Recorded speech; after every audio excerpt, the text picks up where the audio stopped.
A blinking radar screen in the air traffic control room painted ghostly green shadows across tense faces. Flight 473, carrying 183 souls at 50,000 feet, had suddenly gone silent on the radio. Inside the cockpit, two pilots lay unconscious, their faces ashen and still against the instrument panels. In the passenger cabin, Mark Ramirez, 42, a software engineer and single father, dismissed by many, tried to calm his 8-year-old son Lucas, who had autism. The fuel gauge on the flight deck displayed a merciless countdown. 37 minutes of fuel remaining. Nobody yet realized the aircraft was slowly descending into the night. Mark hadn't always been just another face in the crowd. 15 years earlier, he had been a promising military pilot with a future as bright as the stars he flew among. His hands knew the feel of controls, the subtle vibrations that spoke of a plane's health more eloquently than any instrument panel. But that life ended with a training accident that damaged his hearing.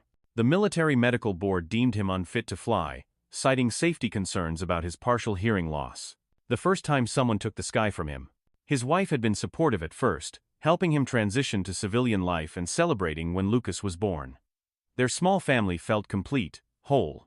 Mark had believed they could weather any storm. Then came the diagnosis when Lucas turned 3. Autism spectrum disorder. His wife had struggled with the reality of their son's condition, the therapy appointments, the specialists, the uncertain future. 6 months later, she left, unable to handle what she called a lifetime of caregiving. The second time someone took the sky from him, Mark retrained as a software engineer, finding a remote position that allowed him the flexibility to care for Lucas. Every morning, he would wake before dawn, complete 3 hours of work, then wake Lucas, and begin their carefully structured day. Therapy sessions, specialized schooling, doctor's appointments, a life built around his son's needs. At night, when Lucas finally slept, Mark would work until his eyes burned, trying to keep ahead of the crushing medical debt that threatened to drown them. Through it all, Mark kept a small, worn model airplane in his pocket, the only relic of his former life as a pilot. Sometimes, when the world felt too heavy, he would take it out and run his fingers along its faded wings. Lucas had become fascinated with the model, finding comfort in its solid weight and predictable shape.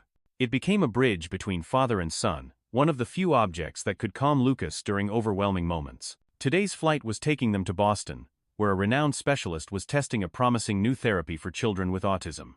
Mark had saved for months, taking extra projects, selling his car, doing whatever it took to afford this chance for Lucas. They sat in cramped economy seats, wedged between irritated business travelers who made no effort to hide their displeasure at sitting near a child who occasionally made unexpected sounds or movements. Lucas pressed himself against the window, eyes wide as he watched the ground fall away during takeoff. The pressure change hurt his sensitive ears, causing him to rock back and forth and hum, his way of self-soothing. The businessman to Mark's right sighed dramatically, putting on noise-canceling headphones with an exaggerated gesture. The woman in front turned to glare, then whispered something to her companion that made them both laugh and look back at Lucas. Mark felt the familiar ache in his chest. The pain of watching others judge his son without understanding, without even trying to understand. He reached into his pocket for the model airplane, placing it gently in Lucas's hands. The boy's fingers immediately began tracing the wings in a familiar pattern: right wing, left wing, tail, nose. Again and again, his humming quieted, his rocking slowed. A small victory in a war fought every day. A flight attendant approached, young and polished, with a practiced smile that never reached her eyes. "Sir," she said quietly, "we've had some complaints. Is there anything you can do to keep your son quieter?" The practiced smile remained fixed in place, but her eyes flicked to Lucas with a hint of discomfort, as if his difference was contagious. "He's doing his best," Mark replied, the words familiar on his tongue. "The pressure change bothers his ears. He'll settle once we level off." How many times had he explained, justified, apologized for his son's existence in public spaces? Too many to count. The flight attendant nodded without understanding, and moved on. A few rows ahead, a couple was already asking about changing seats to get away from that disruptive child. Mark pretended not to hear, focusing instead on helping Lucas adjust his headphones, oversized noise-canceling ones that Mark had saved up to buy, specifically designed for children with sensory sensitivities. Only one crew member seemed to notice their struggle with compassion. Carlos, an older flight attendant with silver at his temples and quiet efficiency in his movements, passed by their row and wordlessly placed a warm cup of water and a small extra blanket on Mark's tray table. Their eyes met briefly. Carlos nodded once, a small gesture of solidarity before continuing down the aisle. Mark felt a flicker of gratitude in the otherwise cold cabin. Lucas eventually settled as the plane reached cruising altitude, becoming absorbed in drawing detailed airplane schematics in his notebook. His fine motor skills were exceptional, his memory for mechanical details almost photographic. Mark watched his son's small hands move precisely across the page, creating perfect renditions of aircraft he'd only seen in books or from airport windows. In another life, with different support, Lucas might have become an engineer or a designer. The thought brought both pride and sadness. The cabin lights dimmed as they flew into mild turbulence. Business travelers began ordering drinks, voices growing louder with each round. A group of men in expensive suits, several rows ahead, launched into inappropriate jokes, unconcerned about the children within earshot. Their laughter cut through the cabin's background, sharp and jarring. Lucas began to tense as the noise level increased. His hands moved faster in his notebook, drawing becoming more frantic. Mark recognized the signs of sensory overload building. The slight flaring of nostrils, the increasing rigidity in his son's posture. He reached for the headphones, but Lucas jerked away, overwhelmed by even that gentle touch. Then came the rocking, subtle at first, then more pronounced as Lucas fought to regulate his overstimulated nervous system. "Can someone do something about that kid?" A loud voice cut through the cabin. Heads turned. Mark felt heat rise in his face as he tried to comfort Lucas, while simultaneously shrinking under the collective gaze of strangers. The cruel weight of public judgment pressed down, making his hands clumsy as he tried to help his son. Carlos appeared again, silently placing an orange juice on Lucas's tray. He moved with such casual purpose that few noticed the kindness. Mark did. Their eyes met again, and Mark saw something in the older man's gaze. Recognition, understanding. Carlos had been here before, somehow. But bound by professional constraints and the hierarchy of the cabin crew, he could only offer these small mercies. The lead flight attendant approached next, her smile tight and professional. "Sir, I understand your situation is challenging, but we need to consider the comfort of all our passengers. Perhaps a walk to the back galley might help?" Her words were polite, her meaning clear: remove your difficult child from view. Mark felt utterly alone in the crowded cabin. No one understood. No one except perhaps Carlos, who watched from a distance with empathetic eyes. Lucas curled into himself, face pressed against the seat, clutching the model airplane like a lifeline. Mark gazed out the window at the wing rocking slightly in the turbulence, the vast emptiness beyond reinforcing his isolation. Then something changed. The turbulence suddenly ceased, leaving an odd stillness in its wake. The cabin lights flickered momentarily before returning to normal. Most passengers continued their conversations, unaware. But Mark noticed Carlos frowning as he listened to his headset, concern etching deeper lines around his eyes. Mark felt it too, something was wrong. The engine's pitch had changed subtly, a difference imperceptible to most but clear to someone who had once lived in the sky. He straightened in his seat, senses suddenly alert, the old instincts returning unbidden. The captain's voice began an announcement, then abruptly cut off mid-sentence. Static replaced his words. Seconds later, the cabin lights began to flicker rhythmically, and oxygen masks dropped from the ceiling with a collective thud that silenced all conversation. Panicked voices replaced casual chatter as passengers fumbled with their masks. Mark moved automatically, securing Lucas's mask before his own, holding his son tightly as confusion erupted around them. Through the chaos, Mark saw Carlos rushing toward the cockpit, face drawn with worry. When the flight attendant emerged moments later, his face had drained of all color.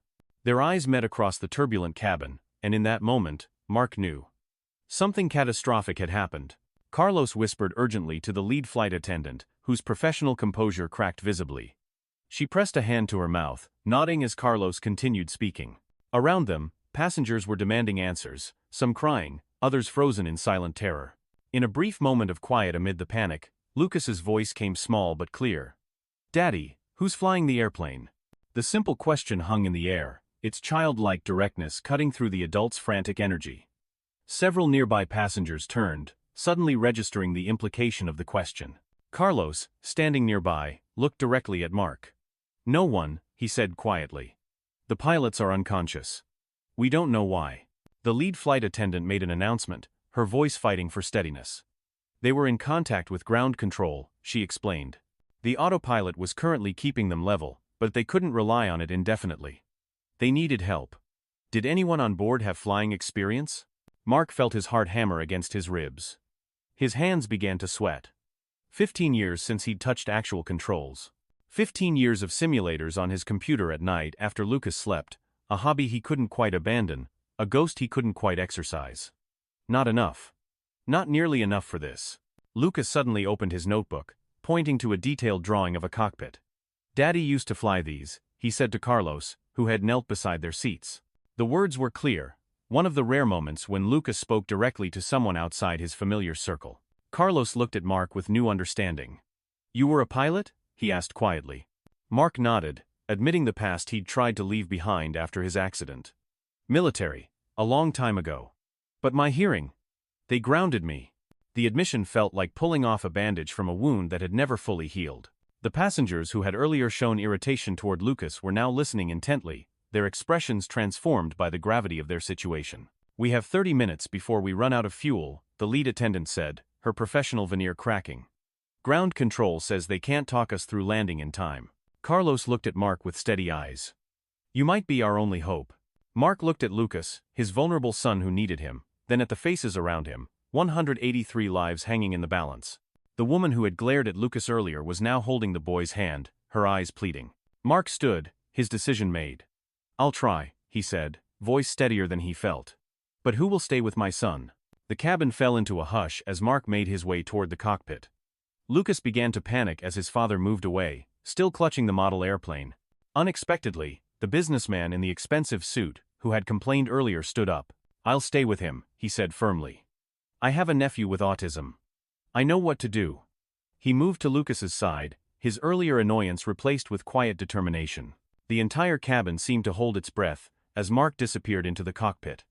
Carlos stood guard at the door, preventing anyone from disturbing the last chance effort. Lucas sat between the businessman and a middle-aged woman who gently held his hand. All eyes fixed on the closed cockpit door, united in desperate hope. Inside the cockpit, Mark found both pilots slumped in their seats, faces pallid, the telltale sign of oxygen deprivation. The instrument panel flickered chaotically, warning lights blinking across the board. The radio crackled with distant voices trying to reach the silent plane. Mark's damaged hearing, once his downfall, now became an unexpected advantage. The blaring alarms didn't overwhelm him as they might have others. With trembling hands, he took the captain's seat, placed his palms on the controls, closed his eyes, and took a deep breath. Beneath the fear and doubt, muscle memory stirred. He opened his eyes and began the battle to understand systems that had evolved significantly in 15 years. Through the crackling radio, air traffic control tried to guide him, but the signal was weak and intermittent. Mark focused on remembering his training, gradually stabilizing the aircraft as he familiarized himself with the updated cockpit. A critical decision loomed. Attempt to wait for emergency response or try to land the plane himself. The fuel gauge made the choice for him. They didn't have time to wait.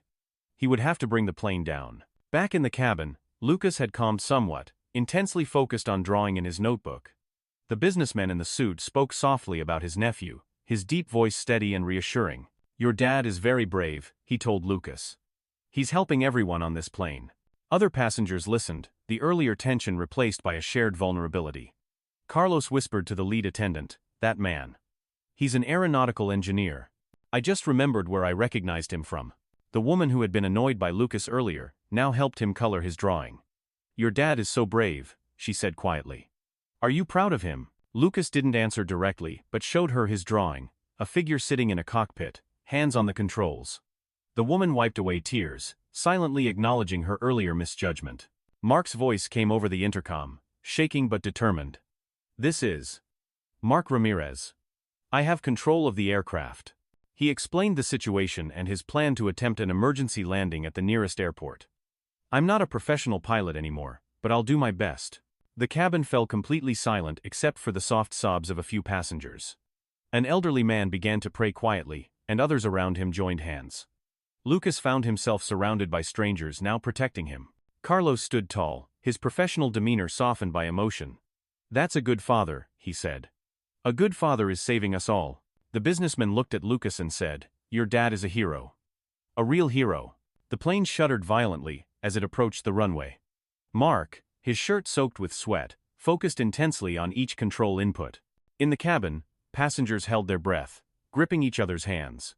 Lucas closed his eyes tightly, clutching both the model airplane and the businessman's steady hand. A tremendous jolt shook the aircraft as the wheels touched down. Screams filled the cabin, half fear and half relief. Mark pulled hard on the brakes, feeling the plane gradually slow. Finally, complete silence fell as the aircraft came to a full stop. Mark staggered from the cockpit, exhausted beyond words. Lucas broke free from the businessman, running to embrace his father. Applause erupted, some passengers openly weeping. Carlos approached quietly, placing a hand on Mark's shoulder.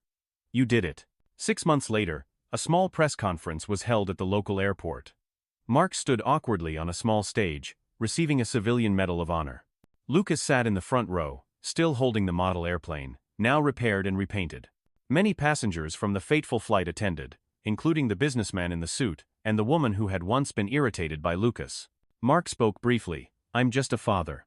We all have the capacity to do extraordinary things when necessary." He shared how life had changed after the incident. He'd been offered a position as a pilot training consultant, a job that allowed him to work while caring for Lucas. Sometimes the people society undervalues are exactly the ones who can save us. He made no mention of the discrimination he and Lucas had faced on the plane. After the ceremony, the woman who had been annoyed with Lucas approached them. She handed Lucas a gift, a beautiful book about airplanes with detailed illustrations.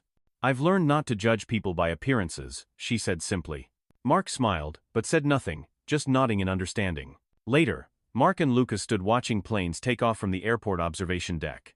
Carlos, now their friend, stood beside them. "Do you miss the sky?" he asked Mark. Mark looked at his son, then up at the vast blue expanse above. "I found another way to fly," he answered. Lucas suddenly spoke, rare and clear. "Dad, will we fly together someday?" The question hung in the air between them, filled with possibilities. No clear answer came, just an understanding glance between the three of them. The model airplane in Lucas's hand now had 3 small figures glued to the cockpit, a detail few would notice but which meant everything to them. As they turned to leave, the roar of a departing plane mingled with Lucas's rare, soft laughter. Behind them, the busy airport continued its rhythms. Hundreds of lives intersecting briefly, before continuing on their separate journeys, forever changed by moments of unexpected connection. The story of Flight 473 never made national headlines. There was no movie deal, no book contract. Just a quiet ceremony and a handful of lives forever altered. In the months that followed, Mark received letters from passengers. Some apologizing, others sharing how the experience had changed them. One wrote simply, "I now look differently at every parent struggling with a child in public. I remember your patience, your dignity." The airline implemented new training for flight attendants on supporting passengers with disabilities. Carlos helped develop the program, drawing on his own experience as the father of a now-adult son with autism. He and Mark met monthly for coffee, their friendship forged in crisis now flourishing in ordinary days. The businessman, James Turner, CEO of a manufacturing company, created a foundation funding sensory-friendly spaces in airports across the country. When asked why, he simply said, "I met a boy on a plane who reminded me what matters." His company became the first in his industry to actively recruit neurodiverse employees, recognizing their unique strengths rather than focusing on differences. Lucas's therapies in Boston proved successful. His communication skills improved gradually, though he remained most comfortable expressing himself through his detailed drawings. The specialists were amazed by his technical understanding of aircraft, encouraging this special interest as a pathway to connection rather than trying to redirect it. On Lucas's 9th birthday, Mark took him to an aviation museum. As they wandered among historic aircraft, a tour guide noticed Lucas's extraordinary knowledge. "This young man knows more about these planes than I do," the guide commented, impressed by Lucas's detailed explanations of wing designs and engine configurations. The woman who had once glared at them on the plane became a regular presence in their lives. A retired teacher, she volunteered to help Lucas with his schoolwork, discovering that his mind, while working differently, contained brilliant capabilities that traditional classrooms often missed. "He doesn't need fixing," she told Mark one afternoon. "He just needs understanding." 1 year after the emergency landing, Mark received an unexpected call. A small regional airline was developing a program for pilots with hearing impairments, using enhanced visual systems to compensate for auditory limitations. They wanted Mark to consult, to help design cockpits that would accommodate pilots like him who had been unnecessarily grounded. "Your experience saved lives," the program director said. "Imagine how many others like you could contribute to aviation safety if given the chance." Mark took Lucas to the simulator facility, watching his son's eyes widen at the realistic cockpit replica. The engineers had adapted it specifically for Mark's hearing limitations, proving that what had once been deemed impossible was merely a challenge awaiting innovation. "Can I try?" Lucas asked quietly, surprising everyone with his clear request. Mark lifted his son into the pilot's seat, guiding his hands to the controls. Gently, he instructed. Feel how the plane responds to you. Lucas's hands, so precise when drawing his airplane schematics, moved with surprising confidence across the controls. The simulator instructor watched in amazement. He has a natural feel for it, the man whispered to Mark. Like he's been doing this his whole life. That night, as Mark tucked Lucas into bed, his son asked a question that caught him off guard. Are you still sad about your ears, Dad? Mark considered the question carefully. No, he finally answered. Because my ears taught me something important. What? Lucas pressed, unusually engaged in the conversation. That when one door closes, you don't give up. You find another door. Mark smoothed Lucas's blanket. And sometimes, when you least expect it, the first door opens again. Lucas nodded, processing this in his methodical way. Like our airplane, he said. We were falling, but then we flew again. Mark felt his throat tighten with emotion. Exactly like that. 2 years after the emergency landing, Mark stood in a real cockpit again, this time as a certified flight instructor for pilots with disabilities. His program had expanded beyond hearing impairments to include other physical differences previously considered disqualifying. The aviation industry, forced to reconsider its rigid standards after Mark's story spread, was slowly changing. Carlos retired from the airline but continued working with crew training programs. Your story changed things, he told Mark over coffee. Not dramatically, not overnight. But in small ways that matter. Flight attendants are being taught to see the humanity in difficult situations, not just the disruption. The woman from the plane, Ellen was her name, had become something of a grandmother figure to Lucas. I was so wrong that day, she admitted to Mark once. I saw a difficult child, not a different child. I saw an inconvenience, not a person. We all make judgments, Mark replied. What matters is, if we're willing to revise them. On clear afternoons, Mark often took Lucas to watch planes land and take off. They would sit side by side, sometimes talking, sometimes silent, bound by their shared fascination with flight.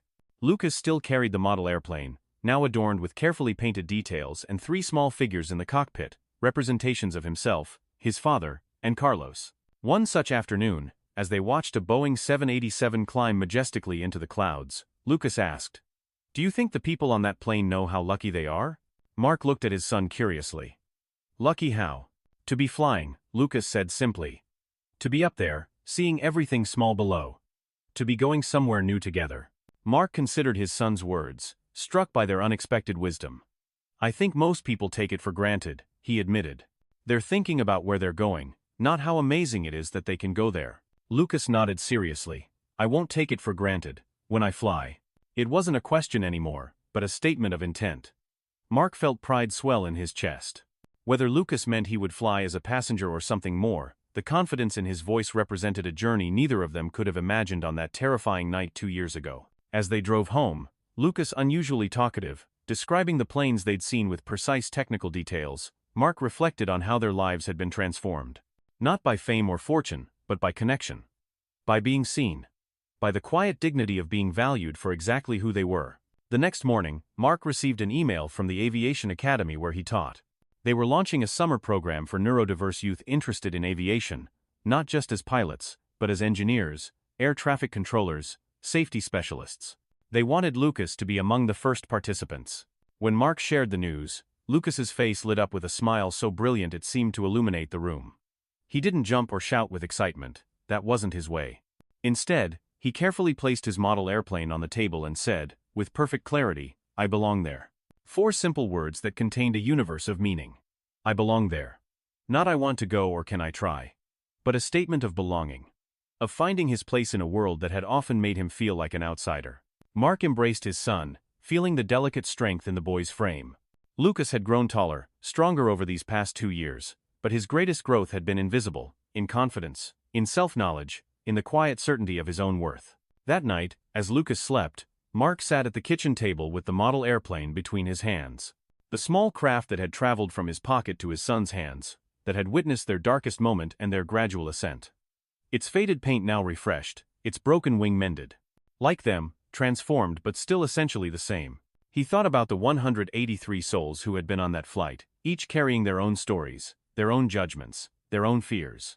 How a moment of crisis had stripped away the superficial differences between them, revealing the essential truth. that they were all simply humans, vulnerable and brave, flawed and magnificent. How they had looked at Lucas differently, after the emergency landing, not with irritation or pity, but with something closer to respect. Mark ran his finger along the model's wing, feeling the smooth curve of possibility. In the quiet kitchen, he made a promise to himself. He would continue to advocate, to educate, to stand firm in the face of judgment. Not with anger or recrimination, but with the steady patience he'd learned from Lucas. With the understanding that most fear and judgment came from ignorance, not malice. The model airplane caught the light, casting a shadow across the table that resembled, just for a moment, a much larger craft in flight. Mark smiled at the illusion. Sometimes the smallest things cast the largest shadows. Sometimes the quietest voices speak the most profound truths. Sometimes the people society pushes to the margins are exactly the ones who can guide us home when we are lost. Outside, the night sky held countless stars. Navigation points for ancient travelers. Beacons of possibility for modern dreamers. Mark thought about all the different ways there were to fly, all the different paths to finding one's place in the vast, complicated world. Lucas had found his. Against all odds, so had Mark. Tomorrow would bring new challenges, new opportunities for misunderstanding. New chances to bridge the gaps between difference and connection. But tonight, in this moment of quiet reflection, Mark felt something he hadn't experienced in years. The weightless sensation of being exactly where he belonged, pointing in the right direction, moving steadily forward. The feeling of flight.